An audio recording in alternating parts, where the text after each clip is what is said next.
Bonjour, nous sommes en 2017 dans le site de l'Institut Docteur Angélique, dans une série de vidéos consacrée à la pastorale catholique. Et je voudrais aborder dans cette vidéo un problème essentiel de la pastorale. Comment expliquer l'apostasie massive que connaît en Occident l'Église catholique? C'est un sujet qui va peut-être paraître théorique. En réalité, il est extrêmement pratique. Parce que si on connaît la cause, si on l'identifie, alors on saura quel est le remède. Une erreur sur la définition de la cause et on va sur des chemins, je dirais, sans issue. On le voit, ça fait 50 ans, on peut dire que les pasteurs en Occident s'interrogent, font des réunions, des colloques, se demandent d'où ça vient.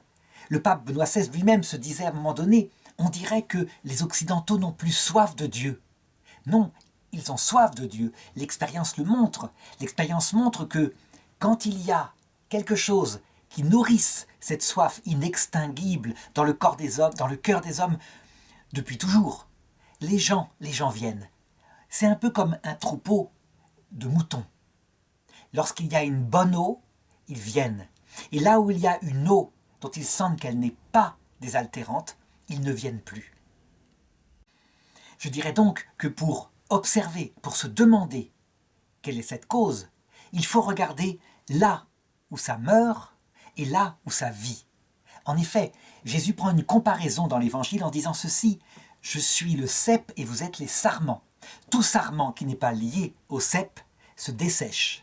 On le coupe, on le jette au feu. » Et comme l'Église catholique n'est pas une simple communauté naturelle, mais qu'elle est fondée sur le message du Christ, sur la grâce du Christ, eh bien il faut regarder ce qui se passe depuis 50 ans, là où des branches sont mortes, sans vocation, et là où au contraire, la vie est venue en masse.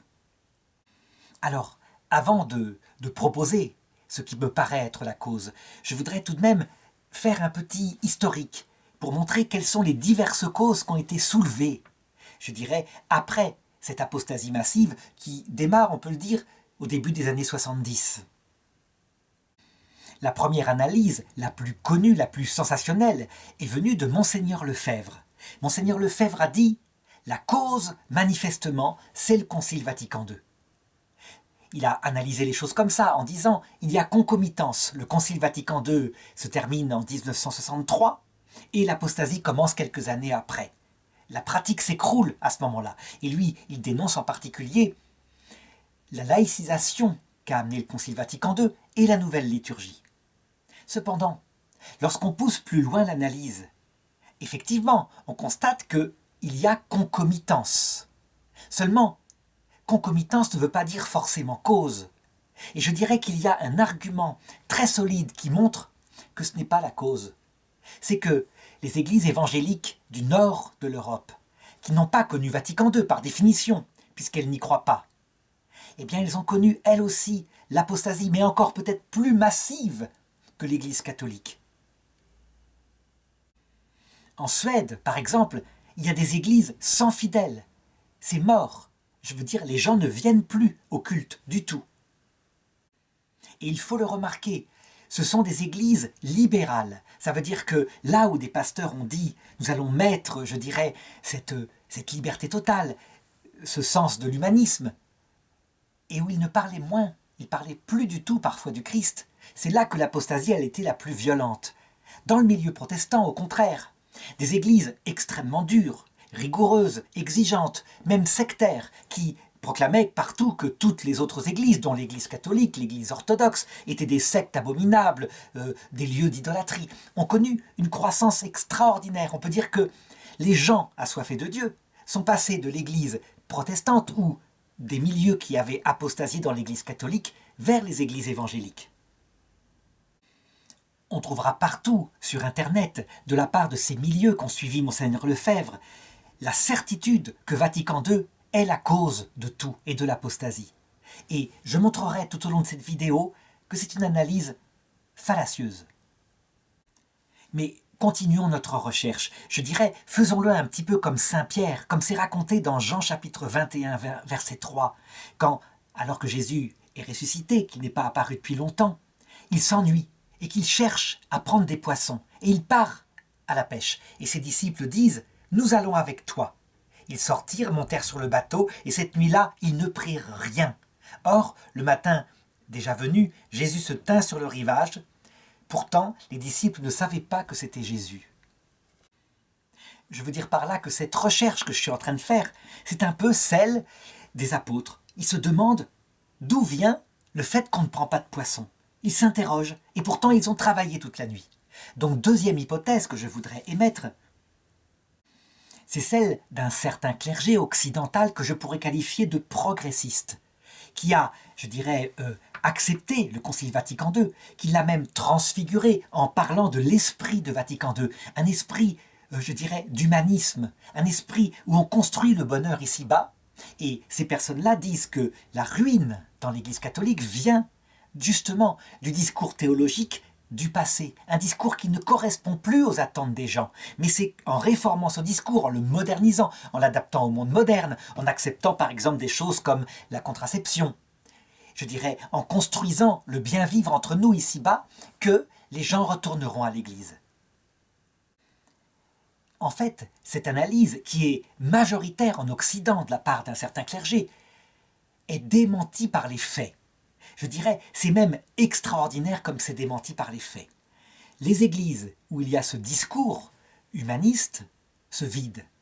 Les gens ne viennent plus au bout d'un certain temps.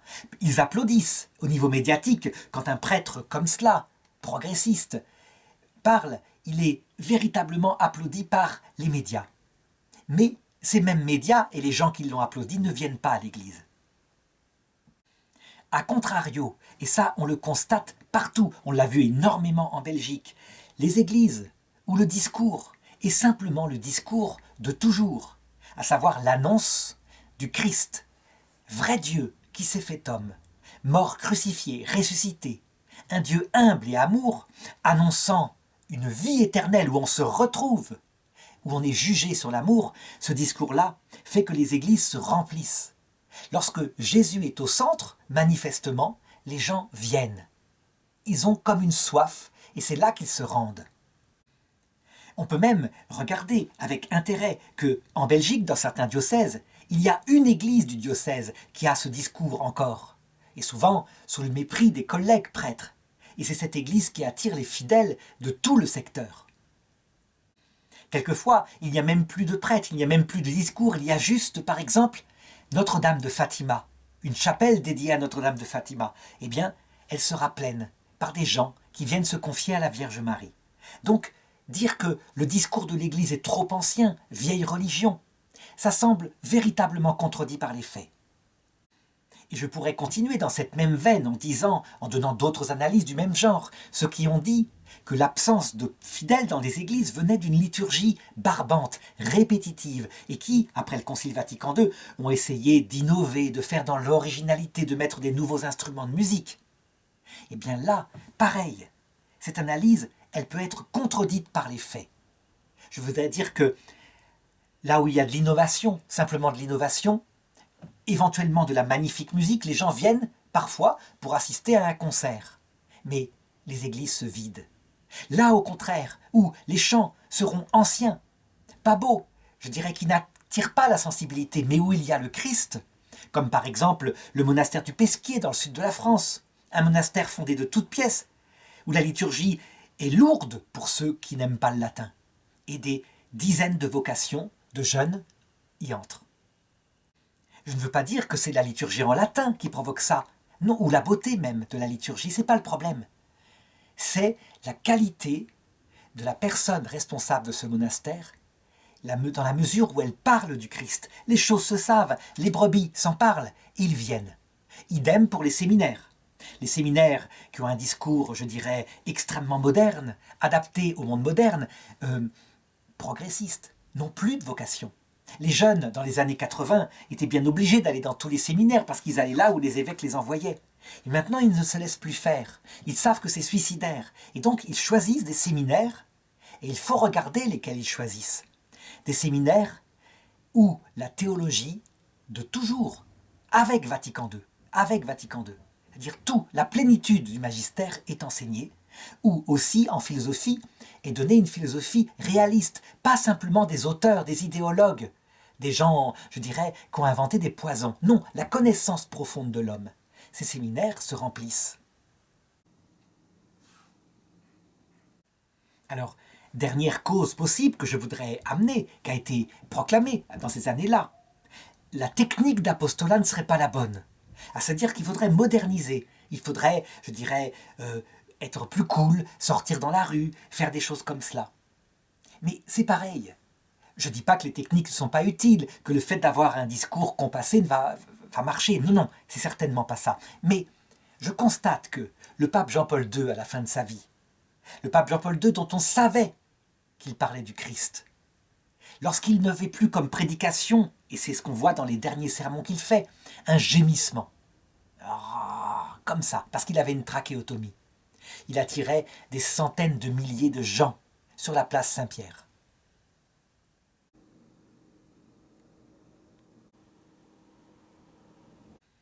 À côté de ça, si on met un discours brillant, intelligent, mais uniquement humain, un discours qui parlera de choses dont parlent les hommes politiques, comme l'écologie, alors la place Saint-Pierre, curieusement, se vide. Je vise ici le pape François, non pas parce que ce serait un pape humaniste, mais parce que les encycliques qu'il a produites semblaient parler de cela. Ces discours, eux, parlent parfaitement du Christ, mais les gens se sont dit, si on va à place Saint-Pierre, on aura un discours comme on en entend toujours. Il se trompe, bien sûr, mais c'est pour signifier que le pape Jean-Paul II, qui était réputé pour parler du Sauveur tout entier, avec des discours compliqués qu'on ne comprenait pas, attirait des milliers, des millions de gens à ses messes. Alors, même si tous ces éléments que j'ai donnés ont une certaine importance, c'est comme avoir un bon filet. Dans la parabole que j'ai citée, Jésus, les apôtres ont tout de même un filet pour prendre les poissons. Mais manifestement, à un moment donné, c'est pas ça qui se passe. Il est là, à côté d'eux, et il leur dit « Jetez le filet à droite de la barque, et vous en prendrez. » Et aussitôt, le filet était rempli au point qu'ils ne pouvaient pas le lever et le mettre dans la barque. Il faut donc trouver la cause. Il ne faut pas se tromper sur cette cause. Je me rappelle saint Athanase, un saint du IVe siècle, un pilier absolu, une colonne de lumière de la foi catholique. C'est un évêque, l'évêque d'Alexandrie en Égypte, un archevêque donc qu'on pourrait qualifier maintenant d'orthodoxe. En fait, il n'y avait qu'une seule église à l'époque. Et il identifie la cause de la crise terrible de son époque. Il l'identifie, il la manifeste, il la pointe du doigt avec intelligence, avec précision, en se servant de tous les outils de la philosophie grecque. Personne n'a jamais pu le déraciner de cela. Et c'est lui, on peut le dire, qui a sauvé l'Église qui était en crise gravement dans ce temps. La cause à son époque était l'hérésie arienne. À savoir, le Christ est un homme, uniquement un homme.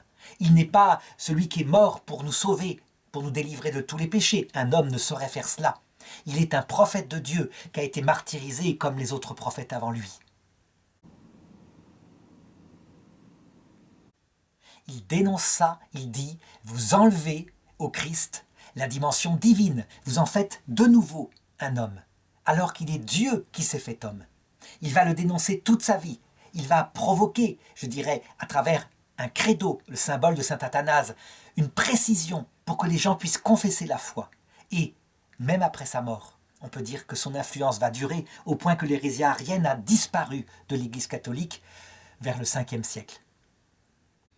Eh bien, je crois qu'actuellement, il faut faire le même travail que saint Athanase et identifier la cause en Europe occidentale. Et cette cause, pour moi, elle tient en 3 mots.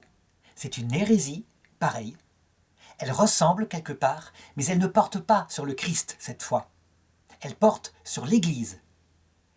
Il s'agit de l'hérésie qu'on pourrait appeler de l'humanisme. L'humanisme presque sans Dieu. Alors ça paraît bizarre. On pourra dire, mais l'humanisme, c'est quelque chose qui est présent dans le message de Jésus. Jésus est humaniste, il exalte la grandeur de l'homme. J'ai bien dit, c'est l'humanisme presque sans Dieu. Ce n'est pas l'humanisme avec Dieu que Jésus a voulu. C'est un humanisme différent de celui de Jésus, il est presque sans Dieu. Je vais expliquer ce qui s'est passé. Le Concile Vatican II arrive, et le Concile Vatican II est un concile catholique. Jésus y est proclamé Dieu. C'est un concile dans la suite des autres conciles qui définit quelques points de foi, qui a aussi des arguments, des documents pastoraux qu'on peut critiquer, peu importe. Le concile arrive conjointement à la 20e année qui suit la fin de la Seconde Guerre mondiale, la fin du suicide violent de l'Europe sur elle-même, à cause de son orgueil. 2 guerres mondiales qui ont été responsables, on pourrait dire, de 65 millions de morts en Europe. Et les générations qui l'ont faite n'ont pas toutes été coupables de la guerre. Certaines se sont battues pour empêcher la guerre, comme par exemple les générations qui se sont battues contre Adolf Hitler. 20 ans plus tard arrive une génération qui est encore sous l'autorité de ces personnes-là et qui est traumatisée par ce qu'on lui raconte de cette époque-là. Des meurtres racistes, des peuples entiers annihilés, etc. Et donc, je dirais dans une souffrance civilisationnelle, elle prend l'extrême inverse de tout ce que leurs parents avaient adoré. On peut prendre les valeurs de 1914, les comparer aux valeurs de 1968, c'est trait pour trait l'inverse. Culte de la patrie, mépris de la patrie. Exaltation de tout sauf la patrie, la région, le monde, mais pas la patrie. Culte de l'obéissance, mépris de l'obéissance, qui est freudiennement étouffante. Exaltation de la liberté, de la spontanéité. De l'autre côté, admiration devant le Père, son autorité. Après mai 68, danger, mépris par rapport au Père, qui est source de tous les complexes. C'est la philosophie de Freud. Et exaltation de la mère, qui est la spontanéité, l'amour. Pour la guerre 14, le rôle de l'autorité. Les parents obéissent à leurs parents. Après mai 68, la méfiance par rapport à l'autorité, mais l'exaltation du pôle de l'amour. L'amour. L'amour peut tout. Il suffit d'aimer ses enfants, ils seront bien élevés, etc. Au moment de la guerre 14, la religion est là, présente en Europe. Eh bien, on jette l'eau avec l'eau du bain en 68, à savoir, ils étaient religieux, et donc, il n'y a pas besoin de Dieu, il y a besoin de l'homme seul, l'homme qui peut être heureux sur terre. C'est un mouvement profond des idées qui traverse cette génération, et pas seulement en Europe occidentale, pas seulement avec mai 68, en Amérique aussi, au Canada. Amérique, ça va être la guerre du Vietnam, mais c'est le même genre de manifestation. Le concert de Woodstock, etc., a les mêmes valeurs. C'est donc un courant qui court sur tout l'Occident libre. Voilà ce que je pourrais dire. Et qu'est-ce qui va se passer? Eh bien, le clergé, les prêtres issus de cette génération, et qui a commencé à s'exprimer dès les années 50, voyant le Concile Vatican II qui arrive, va s'emparer du Concile et en donner une interprétation qui n'est pas le Concile, que les papes, à commencer par Paul VI, vont rejeter, les appelant même les fumées de Satan dans l'Église, une interprétation qu'on peut qualifier d'humaniste. Le chef, on pourrait dire le chef de cette hérésie, c'est le théologien Hans Küng, finalement. Il suffit de regarder.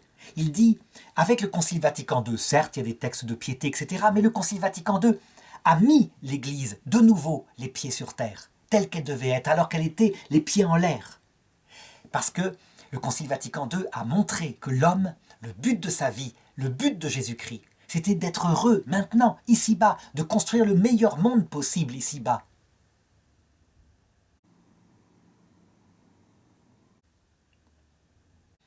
Dieu nous veut heureux sur terre. Et toutes les histoires, les vieilles histoires de la croix rédemptrice, etc., du sens de la souffrance, tout ça doit disparaître. Le Concile l'a fait disparaître. Nous avons un Dieu du bonheur. C'est ça qu'il nous veut dès maintenant. Hans Küng a profondément laïcisé l'Église catholique, il l'a voulu en tout cas. Et donc tout ce qui était considéré comme surnaturel, et en particulier par exemple l'autorité du magistère de l'Église, ce magistère magique pour lui, à savoir l'Esprit Saint qui rendrait infaillible des papes dans certaines circonstances, etc. Tout cela doit disparaître au profit de quoi? Eh bien, le peuple est souverain. C'est du peuple que vient la vérité. Le peuple de Dieu, c'est l'Église. Et donc c'est par des assemblées du peuple que la foi doit être définie. Parce que le peuple, lui, il est infaillible.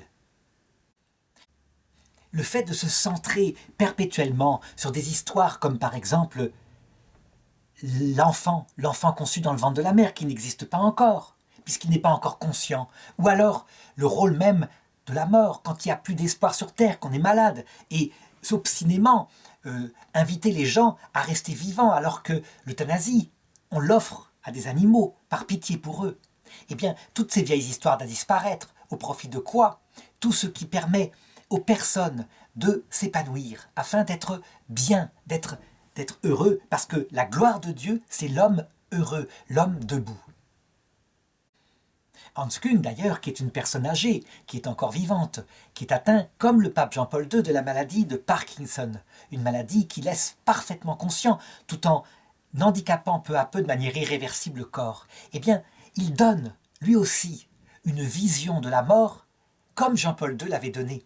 Jean-Paul II avait donné une vision de la mort qui s'opposait à l'euthanasie, où, jusqu'au bout, il a essayé de vivre sa maladie et d'en faire même un modèle pour les gens malades afin qu'ils l'imitent.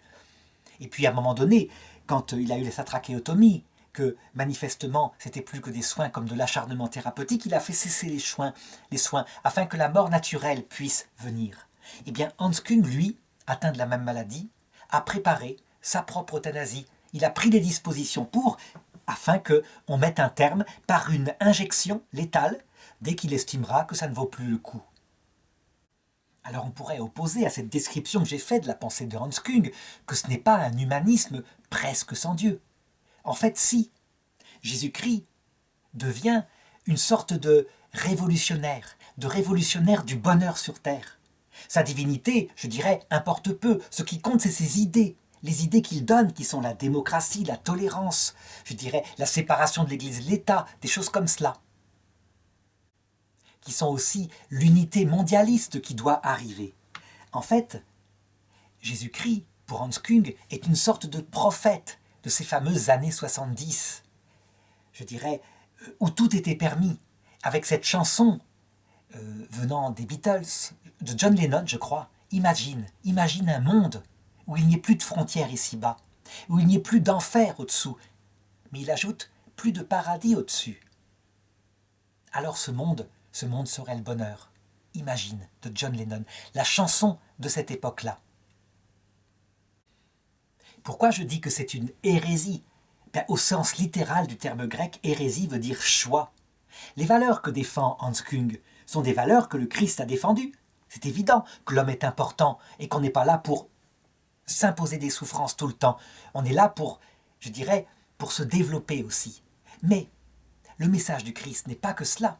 Le message du Christ, c'est aussi l'annonce du Père, l'annonce d'une vie éternelle qui donne sens à cette vie, qui explique même les souffrances.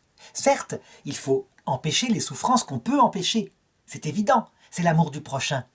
Mais les souffrances qu'on ne peut pas empêcher, eh bien, il demande de les vivre parce qu'elles façonnent le cœur, je dirais dans une certaine façon, pour le préparer à la vision béatifique dans l'autre monde, parce que nul ne peut voir le Père sans mourir à soi-même. Donc cette vie est un purgatoire, ce n'est pas le paradis définitif. Il y a donc des parts de vérité qui sont exaltées et qui, je dirais, oublient des parts entières de la révélation. Globalement, on pourrait dire que c'est comme si de la croix, avec son piquet vertical qui indique le ciel et sa barre horizontale qui indique l'amour du prochain, on supprimait la barre verticale pour ne garder que la barre horizontale, l'exaltation de l'homme, l'oubli de Dieu. Et c'est là, manifestement, l'hérésie actuelle, l'hérésie centrale de cette génération. Évidemment, elle s'est accompagnée, en Europe occidentale, de la perte de tout sens du surnaturel. Tout ce qui est lié au surnaturel, à commencer par le célibat des prêtres, qui est consacré à Dieu, qui n'est pas simplement, je dirais, une espèce de sacerdoce humaniste. Comme on entre au parti communiste, on ne se marie pas parce qu'on veut pouvoir être plus disponible pour le peuple. Non, c'est une dimension surnaturelle, verticale, de consécration à Dieu. Mais ça perd son sens. Un ami me racontait l'autre jour que le propre vicaire général de son diocèse n'a plus la foi. C'est un homme de plus de 75 ans. C'est un homme qui est de cette génération-là et qui, après toute sa vie avoir fait du social, arrive à la fin de sa vie. Ça n'a pas de sens tout ça. Ça n'a pas de sens. Certes, il fait toujours ses fonctions, mais principalement les fonctions qui ont un certain, je dirais, impact social, comme aller, par exemple, dans une réception à la préfecture, comme vicaire général. Par contre, lorsqu'il s'agit de célébrer des messes, parfois il lui dit « ça m'embête, vas-y à ma place, répéter des formules comme ça m'embête. » Et on comprend, s'il est devenu un humaniste un humaniste presque sans Dieu. Eh bien, tout ça, c'est un fatras qui ne sert à rien, qui n'a pas de place dans sa vie. En fait, cet homme-là aurait été un excellent syndicaliste, un excellent, je dirais, membre du Parti socialiste. Mais être dans l'Église, être prêtre du Seigneur, effectivement, il est en décalage complet. Il est aussi en décalage complet, forcément, avec Jean-Paul II, Benoît XVI, avec le pape François lorsqu'il a des discours extrêmement spirituels. Il y a un texte de l'Apocalypse, au chapitre 6, verset 12, qui décrit cette épreuve terrible que vit l'Europe actuellement. Elle est décrite de cette façon-là, avec le symbole suivant. Lorsque s'ouvrit le 6e sceau, alors il se fit un violent tremblement de terre, le soleil devint noir. Le soleil, c'est ce qui donne la lumière aux hommes, concernant le sens de leur vie. La lune devint tout entière comme du sang. La lune, c'est ce qu'on peut regarder et qui indique le soleil et sa direction. Si elle devient comme du sang, c'est qu'elle ne joue plus son rôle. Et les astres du ciel s'abattirent sur la terre comme des figues avortées que projette un figuier tordu par la tempête, et le ciel disparut. Les étoiles qui tombent sur la terre, les étoiles indiquent la direction, normalement. Elles indiquent aux marins où est le nord. Quand elles tombent sur la terre, elles n'indiquent plus le ciel, elles indiquent la terre. Et le ciel disparaît, effectivement. De même que l'image actuelle, c'est que sur l'Occident, lorsque on regarde le ciel la nuit, il n'y a plus d'étoiles parce qu'il y a des lampes, des réverbères partout, et on ne peut regarder que la terre. Eh bien, c'est un peu pareil. Ces prêtres, ce clergé occidental, sont comme des étoiles qui indiquent la terre. C'est la terre qui sauve. Il n'y a pas de ciel. C'est un humanisme presque sans Dieu. Et on a vu, je dirais, cette rupture fondamentale entre ce clergé occidental vieillissant, qui d'ailleurs n'a pas de vocation, puisque je l'ai dit, c'est une branche coupée du Seigneur. Donc, il n'y a pas de vocation. Il y a un grand trou, et puis les vocations qui suivent, qui sont des hommes maintenant qui ont 50 ans, sont des vocations des nouvelles communautés qui, elles, sont allées là où il y avait une vie de prière. Eh bien, on a vu le décalage, parce que souvent, ce sont des personnes qui sont évêques, qui ont plus de 70 ans, et il y a eu un synode sur la famille.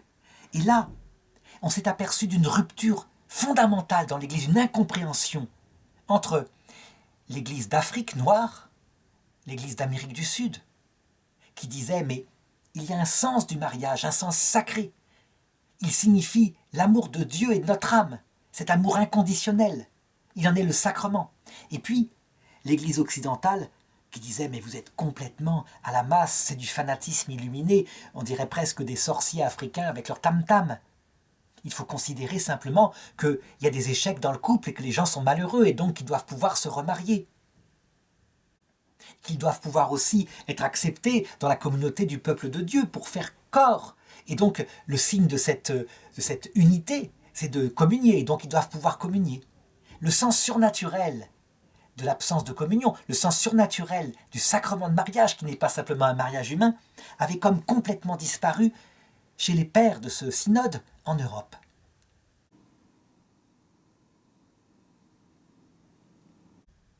C'est une situation qui n'est pas sans rappeler le IVe siècle après Jésus-Christ, quand toute l'Église d'Orient, d'Afrique du Nord, d'Égypte, etc., dominée par l'empereur Constance II, qui était un arien, voit ses évêques un par un qui sont nommés et qui sont des ariens. L'évêque d'Antioche, l'évêque de Constantinople, puis l'évêque d'Alexandrie, au point que saint Athanase est obligé de fuir, de se cacher chez des moines dans le désert. Et le peuple lui-même est en train de basculer vers l'arianisme. Et où est-ce qu'est la vérité? La vérité catholique, au point que saint Athanase y fait appel à lui. Eh bien, dans la partie occidentale de l'Empire, qui est moins intellectuelle, qui paraît, je dirais, presque primitive, ce sont les Romains, alors qu'en Orient, ce sont les Grecs, avec la subtilité de la philosophie. Mais là-bas, en Occident, auprès du pape, personne ne nie que Jésus-Christ est Dieu qui s'est fait homme. Et donc, le paradoxe actuel, c'est que l'Europe occidentale est comme dans la situation de l'Orient de l'époque. C'est-à-dire qu'on est là en train de discuter sur des méthodes d'apostolat, sur comment être heureux sur terre, etc. Et l'Église d'Afrique qui regarde ça est fidèle à l'évangile qu'elle a reçu un siècle et demi plus tôt. Un évangile qu'elle prend totalement, un évangile qu'elle prend avec le Christ tout entier, le Christ crucifié, et son message, qui n'est pas le bonheur sur terre, mais qui est le bonheur dans l'éternité. donnée à ceux qui sont capables d'aimer Dieu et le prochain jusqu'à mourir à eux-mêmes. On en a un exemple, par exemple, avec le cardinal Sarah, dont les livres sont significatifs. Ce cardinal, préfet de la Congrégation pour la liturgie, écrit « Dieu, Jésus, Jésus seul, Jésus me suffit ».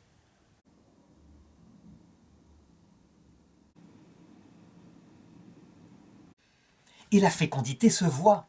Il y a des paroisses en Afrique qui, à elles toutes seules, des paroisses de 10 000 habitants, ont plus de vocations chaque année que la Belgique tout entière.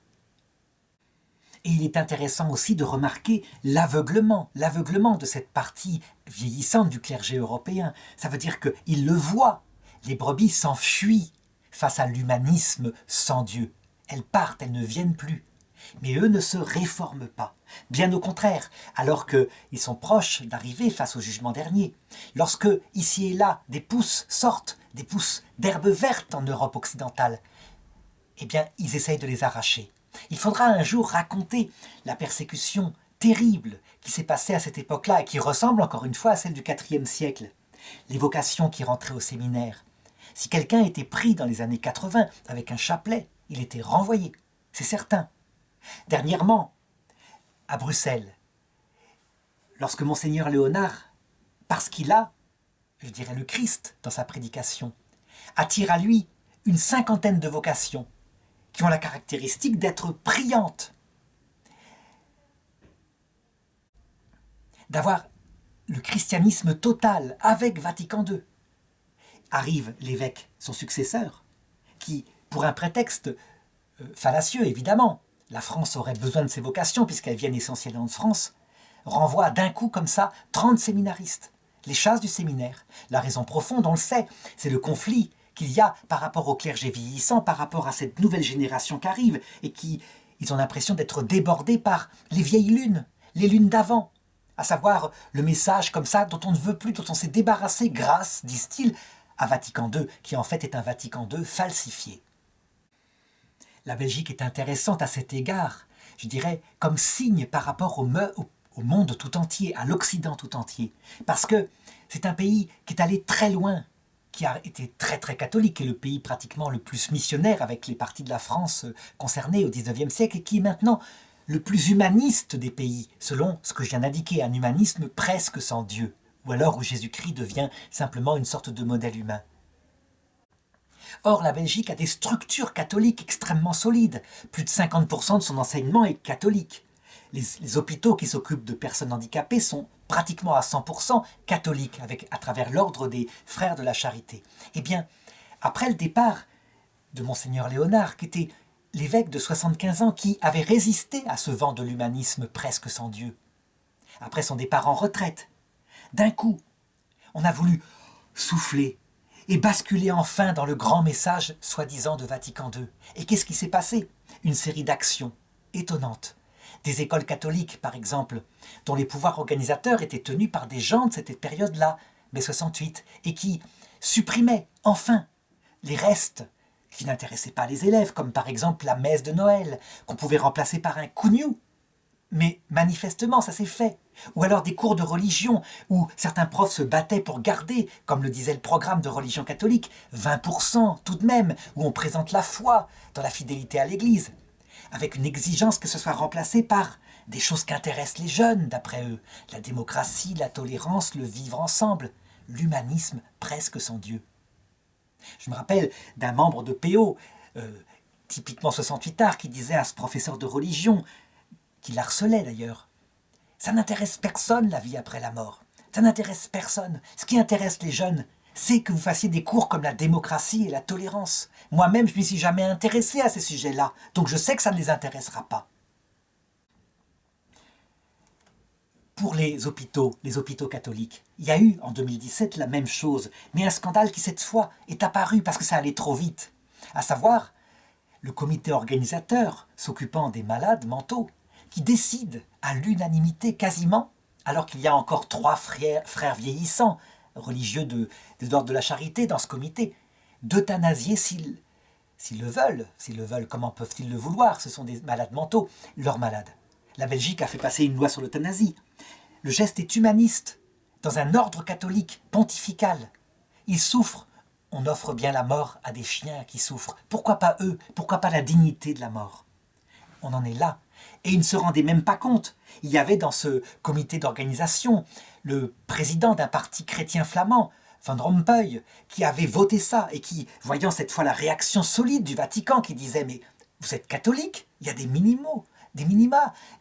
On ne dit pas les malades mentaux, on ne va pas en revenir à ce qu'a fait Adolf Hitler à une certaine époque. » Eh bien, disant « Ah, le Vatican a parlé, il croit que c'est réglé. » Mais pas du tout. Donc je crois que c'est une hérésie. C'est une hérésie au sens propre du terme qui est dans l'Église.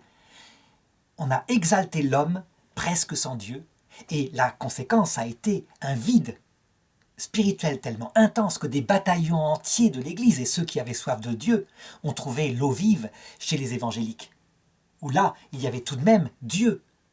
Mais d'autres ont trouvé ce besoin d'une eau qui désaltère ailleurs, comme par exemple dans l'inverse, développé par une partie du monde en révolte contre ces valeurs occidentales, un monde où on exalte Dieu et où on tue l'homme.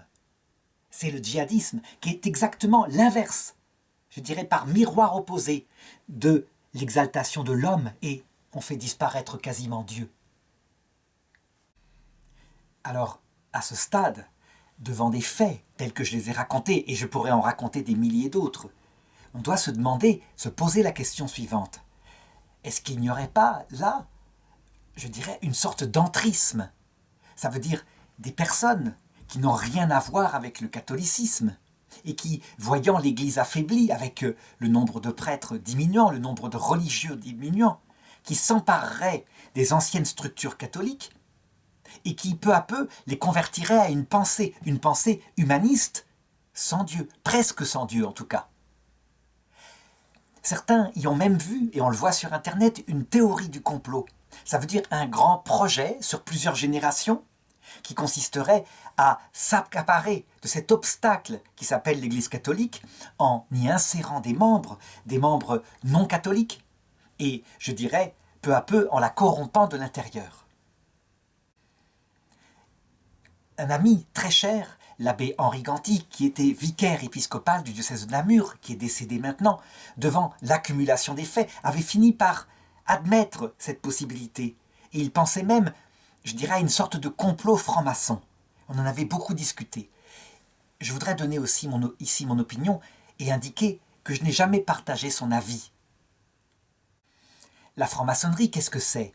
C'est un groupe de personnes, souvent des élites, qui effectivement essayent de construire en se passant de Dieu. Du moins, c'est la franc-maçonnerie à partir de la fin du XIXe siècle, en se passant de l'idée de Dieu, le meilleur monde ici-bas. Donc la pensée ressemble quelque part. Ils ont été influents au XIXe siècle, ils ont véritablement comploté contre l'Église à un moment donné.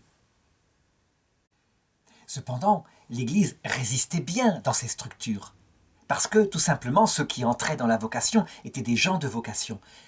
Je pense que ce n'est pas la peine de voir un complot organisé de la franc-maçonnerie, c'est autre chose comme je l'ai dit au début.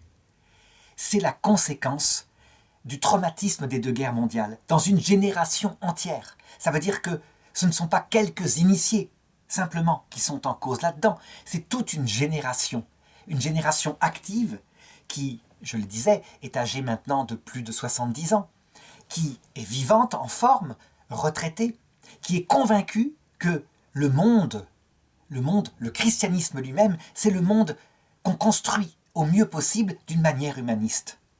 En fait, la pensée des masses européennes est devenue humaniste sans Dieu. Voilà, c'est le fait. Et donc forcément, quand ces gens qui quelquefois, je dirais, ont toute leur vie été dans l'Église, qui quelquefois sont rentrés même dans la vocation, ne l'ont pas quittée, sont restés pour des raisons ou pour d'autres, eh bien, quand ces gens deviennent influents, parce que, je dirais, ils ont pris de l'âge et que forcément les places sont libres, eh bien, ils y mettent leur pensée, la pensée de leur jeunesse, tout simplement. C'est donc pour moi, simplement, la génération de mai 68 qui est là, encore vivante, et qui s'empare des structures laissées vides. Pour bien montrer qu'il vaut mieux, je dirais, considérer un mécanisme, je dirais, de conviction intérieure, d'une génération plutôt que d'envisager un complot par des gens qui tireraient des ficelles. Eh bien, il suffit de se référer au livre de la sagesse dans la Bible, au chapitre 2. Tout est décrit, la même chose, à savoir des gens qui pensent que la vie après la mort ne compte pas. D'abord, on ne sait même pas ce qui s'y passe. Personne n'est venu raconter ce qui s'y passe. Ils ne sont pas vraiment athées, ce sont des juifs. Mais disons qu'il y a un doute. D'abord parce que Moïse n'en parle pas. Et donc, ils se disent, eh bien, vivons heureux tant que nous sommes sur terre. Cueillons la rose de la vie tant que notre jeunesse est là, avant que n'arrive la vieillesse. C'est de ce chapitre-là, en fait, que vient l'expression « carpe diem », profitons du jour présent. Et le poème de Ronsard sur la rose de la vie, la rose de la jeunesse, est aussi tiré de ce texte. En fait, il n'y a rien de nouveau. C'est tout simplement la conviction d'une génération qui ne croit plus vraiment en Dieu. Voilà. Et donc, effectivement, s'il n'y a pas de vie après la mort, eh bien, il n'y a que la vie terrestre. Et donc, dans ce cas-là, toutes les contraintes morales, tout ce qu'on exigerait comme tenue pour respecter, je dirais, la nature humaine telle qu'elle est, devient insupportable. Ce qui compte, c'est la seule morale de la jouissance immédiate, à condition évidemment de respecter tout de même la liberté des autres, de ne pas abuser. Le texte se termine en montrant qu'il faut en même temps persécuter ceux qui pensent autrement. Parce que leur seule présence, le fait qu'ils croient en Dieu, nous est un reproche vivant. C'est insupportable. Eh bien, on a vu cette génération effectivement faire cela avec ceux qui rappelaient sans cesse l'autre pensée, la vraie pensée chrétienne, à savoir cette vie est une étape, une purification, un purgatoire. Et elle prépare l'autre monde qui compte et où nous serons jugés, non pas sur l'amour de nous-mêmes, mais sur l'amour de Dieu, l'amour du prochain, jusqu'à l'oubli de soi-même. Je l'ai dit déjà plusieurs fois. Si on suit cette analyse-là, on dira que tout simplement, c'est la queue de comète de mai 68, de cette génération de post-guerre dont on comprend la révolte, étant donné ce qu'a fait la génération d'avant. Mais que ça passera, comme toute chose. Que ces personnes pensent créer un monde éternellement construit. Mais il y a une chose qu'ils ignorent, c'est que les gens ont soif du vrai Dieu.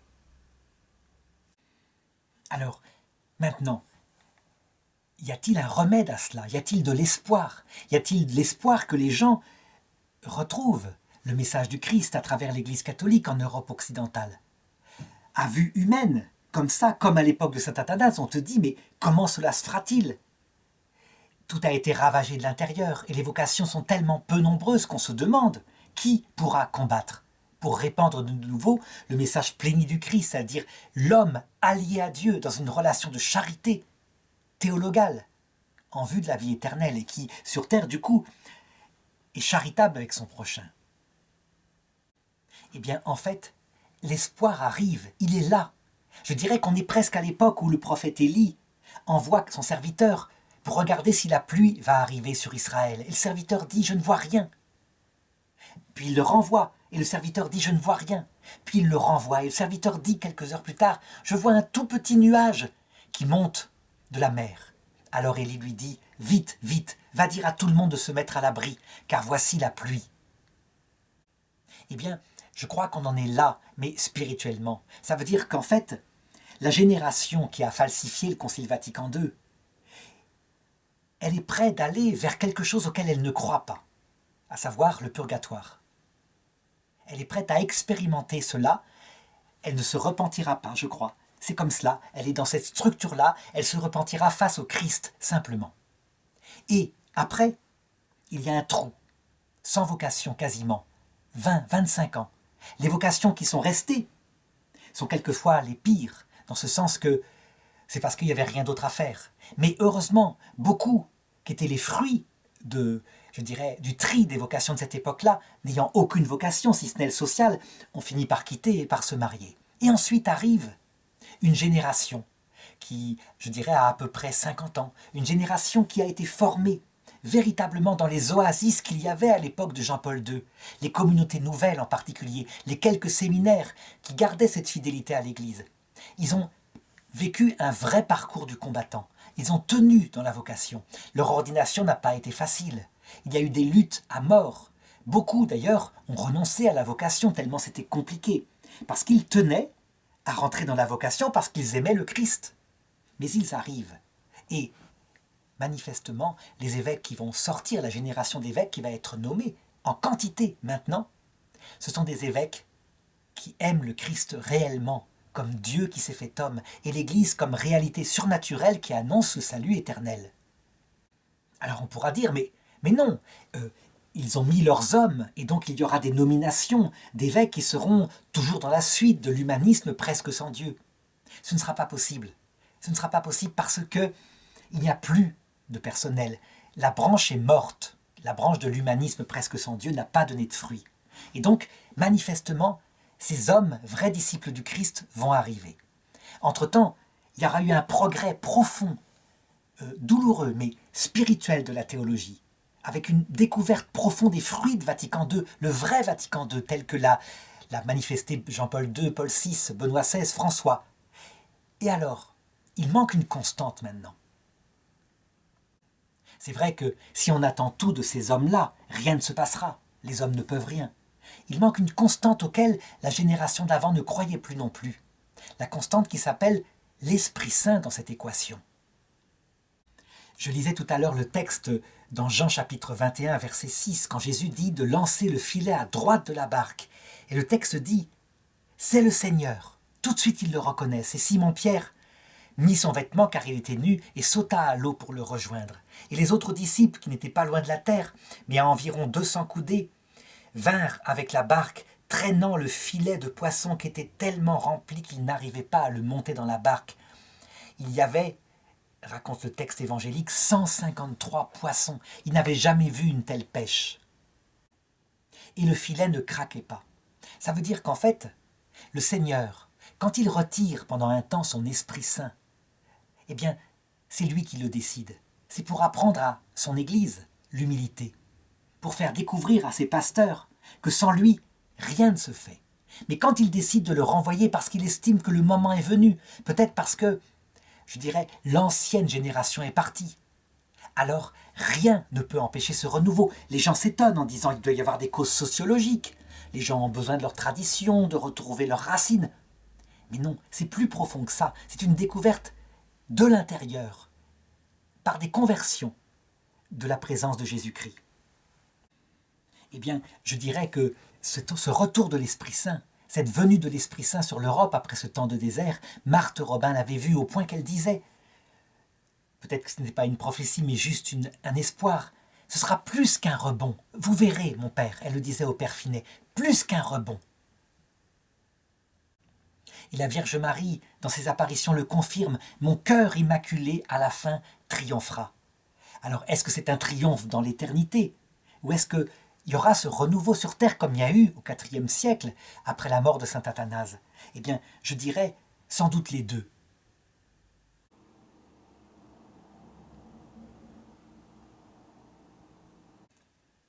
Ce que je pourrais dire par contre, pour conclure, c'est que cette crise terrible qu'on étudiera à l'avenir, il y aura des traités sur ce qui s'est passé, sur l'attitude de ce clergé, cette crise terrible du XXe siècle finissant de l'Église, une crise où tout semblait fini, eh bien, elle servira d'exemple à l'Église dans le futur pour se préparer à l'époque du dernier Antéchrist. Parce que le dernier Antéchrist, ça ressemblera à ça, sauf que ce sera pour la mondialité, tout entière. Tout semblera fini, il ne restera plus que quelques chrétiens, et le message du dernier Antéchrist sera tout aussi séduisant que le message humaniste presque sans Dieu qui ressemble quelque part à l'Évangile. Sauf que ce sera une religion, nous annonce l'Écriture, une religion qui prêchera une vie éternelle, merveilleuse, où on est libre, où on est debout, où on est heureux, où on est maître soi-même du bien et du mal. Ça, en fait, si on analyse bien la manière dont je l'ai décrit, c'est le discours du serpent à Adam et Ève. Vous ne mourrez pas. Vos yeux s'ouvriront. Vous serez comme des dieux, maîtres du bien et du mal. Il faut que cela arrive, il faut que cela se produise. De la même façon qu'on le vit à l'heure de la mort, on est confronté à un moment donné à l'esprit révolté contre Dieu, le démon. Pourquoi? Parce que Dieu veut véritablement que les choses se manifestent entièrement, y compris sur terre. non seulement le mystère du Christ dans sa plénitude, tel qu'il l'a enseigné lorsqu'il était présent sur terre, donc à travers la découverte et l'approfondissement de l'Église poussée par le Saint-Esprit, mais aussi le mystère de l'iniquité, l'Antéchrist, celui qui véritablement, depuis des années, depuis des siècles, idéologie après idéologie, essaye d'éloigner du Christ. Il faut qu'il apparaisse dans toute sa vérité, et ça se produira à la fin du monde. Et donc, il faudra que des gens soient assez croyants pour observer ce qui s'est passé au IVe siècle avec saint Athanase, en Europe à notre époque, et pour être sûr que cette fois, la victoire ne viendra pas d'un homme, mais du retour du Christ dans sa gloire. Et ça, comme dit l'épître aux Thessaloniciens, au chapitre 2, la deuxième épître, il fera disparaître l'Antéchrist d'un seul coup, par le souffle de sa venue.